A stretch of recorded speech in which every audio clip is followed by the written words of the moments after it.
Hello Maval, बातम्यांचा आवाज, मावळचा विश्वास. राष्ट्रवादी काँग्रेस पक्षाचे ज्येष्ठ नेते तथा महाराष्ट्राचे उपमुख्यमंत्री अजितदादा पवार यांच्या जयंतीनिमित्त राष्ट्रवादी काँग्रेस दिव्यांग सेल मावळच्या वतीने दिव्यांग, आदिवासी तसेच आश्रमशाळेतील विद्यार्थ्यांसाठी सामाजिक उपक्रमाचे आयोजन करण्यात आले.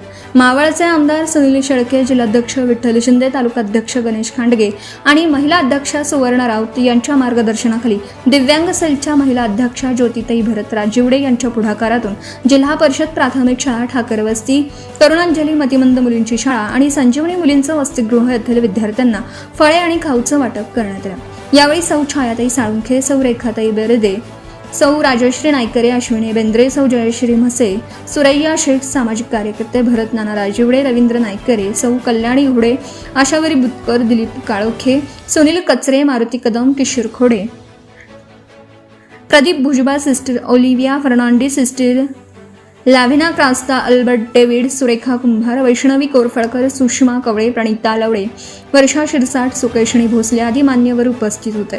कार्यक्रमात ज्योतिताई भरत राजिवडे यांनी अजितदादा पवार यांच्या राजकीय आणि सामाजिक कार्याचा आढावा घेत विद्यार्थ्यांना त्यांच्या कार्याची प्रेरणा दिली.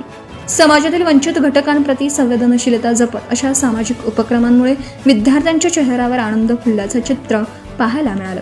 कार्यक्रमाच्या शेवटी सर्व विद्यार्थ्यांना फळे आणि खाऊचं वाटप करण्यात आले. हॅलो मावळसाठी सचिन शिंदे, तळेगाव, दाभाडे.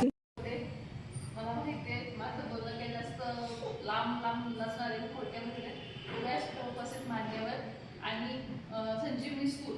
आज आपण इथे अजितदादा पवार जे आपले लाडके दादा उपमुख्यमंत्री आहेत त्यांच्या वाढदिवसानिमित्त जे वाढदिवस म्हणजे त्यांची जयंती, आता वाढदिवस नाही म्हणता येतं, आपण आता त्यांची जयंती साजरी करतो.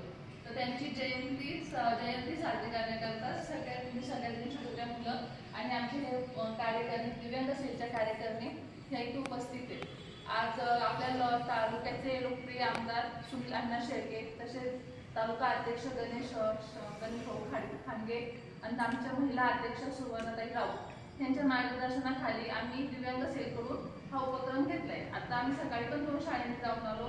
आता तिसरी तुमची वसतिगृह म्हणजे 6. पण तुम्हा मुलांना दादांबद्दल काय माहिती आहे, दादांबद्दल काय माहिती नाही, ती जर काय माहिती नसेल ते आमच्या कार्यक्रमाच्या उपाध्यक्षा छायाताईंनी सांगितलं असेल की बाबा दादा कसे होते, दादांचं काम करण्याची पद्धत कशी होती. दादा सकाळी 6 वाजता उठून कामाला जायचे, तिथून पुढे त्यांचं काम चालू व्हायचं. दादांनी कधी वेळ पाळली नाही. ते हमेशा बोलायचे की आम्ही भाषण देण्यामध्ये किंवा फक्त ऐकण्यामध्ये त्यांनी कृती करण्यामध्ये सगळ्यात मोठा माझा वाटा असतो की मी कृती करतो. मला बोलण्यापेक्षा जास्त काम आवडतं, म्हणून दादांना कामांचा माणूस म्हणतात. त्यांना कामाचा माणूस म्हणण्याचं कारण की ते कामाला खूप महत्त्व देतात.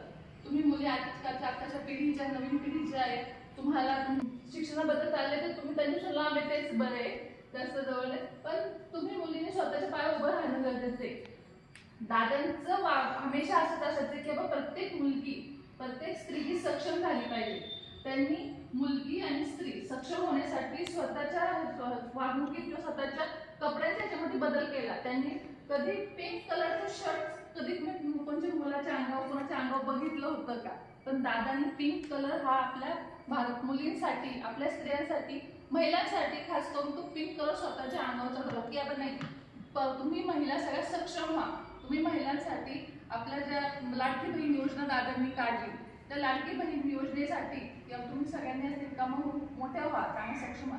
तर तुम्ही सगळ्या मुलींना पण नेहमीच अपेक्षा करते की तुम्ही सुद्धा आज दादांच्या जयंतीनिमित्त हा प्रण घ्या की आम्ही सुद्धा खूप मोठे होऊ, सक्षम होऊ, काही ना काहीतरी नक्की बनवून दाखवू. पुढल्या वर्षीच्या जयंतीपर्यंत ह्या तुमच्या व्हायच्यातून एक तरी मुलगी अशी की आम्हाला म्हणली पाहिजे की नाही ताई, आम्ही तुमचं ऐकलं किंवा दादांचं जयंतीच्या पुढल्या वर्षात आम्ही तुमच्या पाया उभं राहून खूप छान असं केलं. हे माझी आताच हॅलो मावळ YouTube चॅनलला सबस्क्राईब करा आणि आमच्या Facebook पेजला फॉलो करायला विसरू नका.